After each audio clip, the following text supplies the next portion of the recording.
زندگی کیا ہے؟ زندگی ایک کتاب ہے جس کے پہلے صفحے پر پیدائش اور آخر میں موت لکھا ہوا ہے۔ بیچ کے جتنے صفحات ہیں وہ سارے خالی ہیں، آپ جو چاہیں لکھیں، لیکن لکھتے وقت یہ ضرور سوچیں کہ جب احکم الحاکمین کے سامنے یہ کتاب کھولی جائے تو آپ کو شرمندگی نہ ہو۔ مولانا روم علیہ الرحمہ نے ایک بڑا خوبصورت واقعہ لکھا۔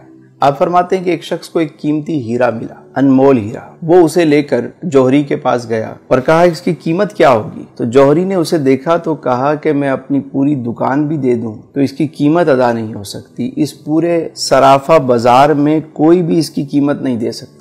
تم ایک کام کرو، اس کو لے کر بادشاہ وقت کے پاس جاؤ، ہو سکتا ہے وہ اس کی قیمت دے دے۔ وہ شخص وہ ہیرا لے کر بادشاہ کے پاس گیا۔ بادشاہ نے جب اسے دیکھا تو وزیر سے پوچھا اس کی مالیت کیا ہے؟ بادشاہ کو بتایا گیا بادشاہ سلامت اگر ہم اپنا تخت و تاج بھی دے دیں تو اس کی قیمت ادا نہیں ہو سکتی، یہ ایک انمول ہیرا ہے۔ بادشاہ نے کہا بھائی کسی قیمت پہ بھی مجھے چاہیے۔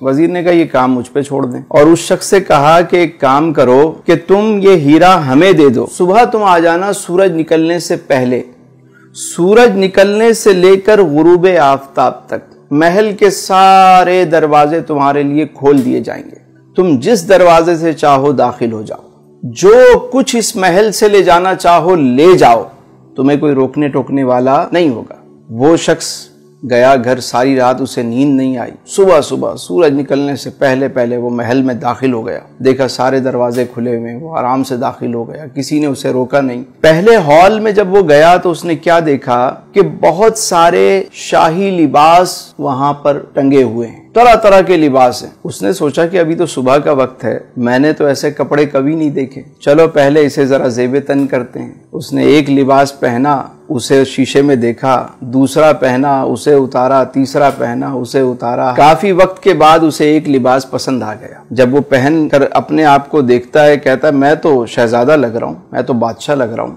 اب وہ آگے چلا، آگے جب گیا تو وزیر موصوف نے کیا کیا، دوسرے ہال میں طرح طرح کے شاہی کھانے چنے ہوئے، دسترخوان لگا ہوا ہے اور تازہ کھانے پکا کے رکھے گئے ہیں، خوشبو آ رہی ہے۔ اب یہ شخص پوری رات کا جاگا ہوا، بھوک سے اس کا برا حال تھا۔ اس نے جب ایسے کھانے دیکھے تو اس کی بھوک اور بڑھ گئی، ایک کھانے پہ ٹوٹ پڑا، کبھی اسے کھا رہا ہے، کبھی اسے کھا رہا ہے، کبھی اسے۔ جب اس نے سیر ہو کر کھایا، شکم سیری ہو گئی، تو پھر یہ آگے چلا۔ اگلے ہال میں کیا منظر دیکھتا ہے کہ وہاں شاہی بستر لگا ہوا ہے، کنیزیں جو ہیں وہ پنکھے لے کر کھڑی ہوئی۔ اس نے سوچا کہ ابھی تو صبح کا وقت ہے، ابھی تو بہت وقت پڑا ہوا ہے، کیوں نہ میں تھوڑی دیر آرام کر لوں۔ یہ شاہی بستر پر لیٹتا ہے، کنیزیں پنکھا جلتی ہیں، اور یہ جو پوری رات کا جاگا ہوا، پیٹ بھر کے کھانا کھایا ہوا، اب جب یہ سویا تو اللہ طول اچانک اس کی آنکھ کھلی تو دیکھا کہ دربان اس کو اٹھا رہے ہیں۔ جیسے ہی اس کی آنکھ کھلی انہوں نے کہا بھائی وقت ختم ہو گیا، سورج غروب ہو گیا، چلو اب یہاں سے بھاگو۔ یہ شخص فوراً اٹھ کر سامان اٹھانے لگ گیا، کبھی یہ اٹھا رہا ہے، کبھی وہ اٹھا رہا ہے۔ انہوں نے کہا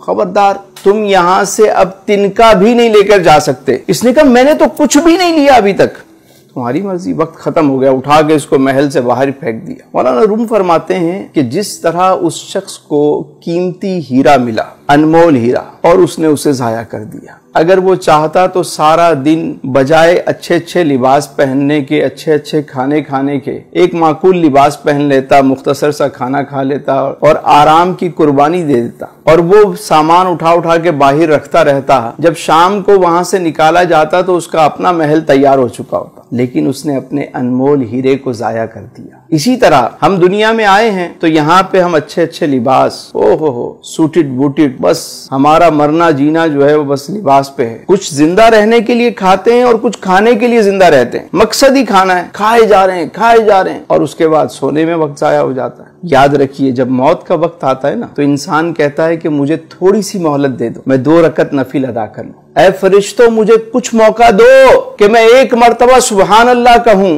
1 مرتبہ الحمدللہ کہہ لوں، ارے 1 مرتبہ اللہ اکبر کہہ لوں، تھوڑا سا تو موقع دو، میں کچھ صدقہ و خیرات کر دوں۔ فرشتے کہتے ہیں تجھے جو وقت ملنا تھا سو مل گیا، ٹائم از اوور، اب چلو۔ تو عقل مند وہ ہے کہ جسے جتنا دنیا میں رہنا ہے اتنا دنیا کی تیاری کرے، اور جتنا عرصہ قبر و آخرت میں رہنا ہے اتنی اس کی تیاری کرے۔